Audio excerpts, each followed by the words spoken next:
যে মোদীজীক ভোট দিয়ক। এই অৱস্থাতে এই দলটোৰ মোদীজীক ভোট দিয়ক বুলি কৈছে, দিলীপৰ নাম বাদ দিছে। ইয়াতকে ডাঙৰ কথা হ'ব নোৱাৰে ক'তো, বুজানে? গতিকে দিলীপক আমি ভোট খোজা নাই, আপোনালোকে মোদীজীক দিয়ক 3 বাৰ প্ৰধানমন্ত্ৰী। স্থিতি নাই নহয়, চকুতে দেখা নাপায় স্থিতিটো। ভাৰতীয় জনতা পাৰ্টিৰ বিৰুদ্ধে, বিশেষকে দিলীপৰ বিৰুদ্ধে প্ৰচণ্ড শব্দটো কৈছো মই, এটা জোকাৰণি চিপাঝাৰত হৈছে।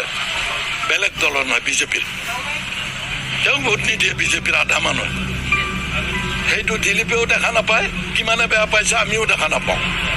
সেইটো ক'ত ভোট দিব? কংগ্ৰেছত দিব নেকি বিজেপি খিনিয়ে? আল্টিমেটলি বিপিয়ে ভোট দিব তেওঁলোকে। মই কৈছো, আপোনালোকে বিলিভ কৰিব নোৱাৰিব, দিলীপৰ বিৰুদ্ধে মঙলদৈ, চিপাঝাৰ, কমলপুৰ, ৰঙিয়া এই চিট কেইটাত প্ৰচণ্ড বিৰোধিতা কৰিব। আপোনালোকে জানে এই চিটটোত দলগাঁও 2 বাৰ এজিপি জিকিছে, মঙলদৈ 4 বাৰ জিকিছে নীলমণি দাসৰ সৈতে, চিপাঝাৰ 4 বছৰ জিকিছে জয়নাথ শৰ্মাই। ঠিক তেনেকে আমাৰ কমলপুৰত কলিতাৰ লগত হিচাপ কৰিলে, মইদুল ইছলামক হিচাপ কৰিলে 4 বাৰ জিকিছে। আমাৰ ৰঙিয়া থানেশ্বৰ বড়ো ছাৰে একেবাৰে 4 বাৰ জিকিছে। মই যিটোৰ পৰা প্ৰতিনিধিত্ব কৰোঁ কালাইগাঁও, তাত 3 বছৰ জিকিছে এজিপিয়ে। এজিপিৰ ইমান লাখ লাখ ভোট আছে ইয়াত। এইবাৰ কিন্তু হেঁকা দিব এজিপি, প্ৰাক্তন এজিপি যিসকল আছে, আৰু এজিপিত বিষয়ববীয়াসকলো তেওঁলোকৰ লগত নাই। প্ৰচণ্ড ক্ষোভ আছে তেওঁলোকৰ দিলীপৰ বিৰুদ্ধে।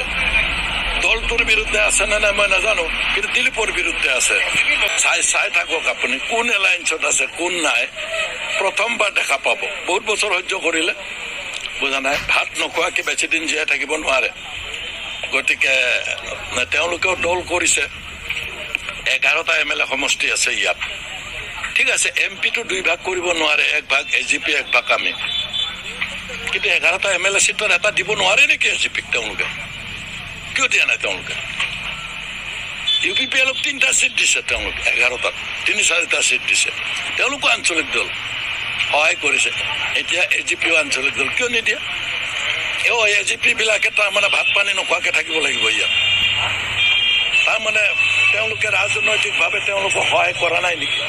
মই সেইকাৰণে আহ্বান জনাইছো, এইবাৰ BPFৰ ভোট নহয়, BPF হিচাপে আমি কেইহাজাৰমান পাম, কিন্তু ইয়াত অন্য দলক ভোট দিম বুলি ৰখি থকা, আজি আপোনালোকে ভালকে জানে ইয়াত যিমানকেইটা জনগোষ্ঠী আছে, 2-3টা জনগোষ্ঠীৰ বাহিৰে আটাইবিলাকে বিজেপিৰ বিৰুদ্ধে ইয়াত ভোট প্ৰদান কৰিব। BPF শূন্য গম পাব 26 তাৰিখে কোন শূন্য। আমি দিলীপ শইকীয়াৰ নাম ক'বলৈ বিজেপিৰ নেতাসকলে আমাৰ BTCত ভয় কৰে। দিলীপৰ নাম ক'লেই জাঙুৰ খাই উঠে, দিলীপৰ নাম নক'ব। সেইকাৰণে তেওঁলোকে ষ্ট্ৰেটেজি বদলাইছে যে মোদীজীক ভোট দিয়ক। এই অৱস্থাতে এই দলটোৰ মোদীজীক ভোট দিয়ক বুলি কৈছে, দিলীপৰ নাম বাদ দিছে।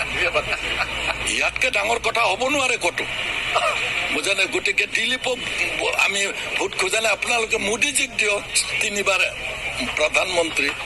তেনেকুৱা পৰ্যায় পাইছে দলটো এতিয়া। এইটো ৰাইজে চাই আছে। মই ব্যৰ্থতাটো ভাগকে মই দেখুৱাব নোৱাৰো। তেওঁৰ লগত থকা যি ভাতৃভগ্নী সংগঠন আছে বিজেপিৰ, তেওঁলোকেতো বৰ বেয়া কথা কয় তেওঁক। মই সেইবিলাক কথা তেওঁক ক'ব নোৱাৰো। তেওঁ এজন অনাৰেবল প্ৰাৰ্থী, ষ্টিল MP তেওঁ, গতিকে মই তেওঁক এই কথা ক'ব নোৱাৰো। কিন্তু তেওঁৰ দলীয় সতীৰ্থ, মই যিদিনা BPFৰ কেণ্ডিডেট হৈ থাকিলো, দিলীপৰ ঘোষণা হ'ল বিজেপিৰ, তেতিয়া দিলীপৰ যিমান সমৰ্থক আছে মোৰ ঘৰ ঘেৰাও কৰিছে বিজেপিৰ।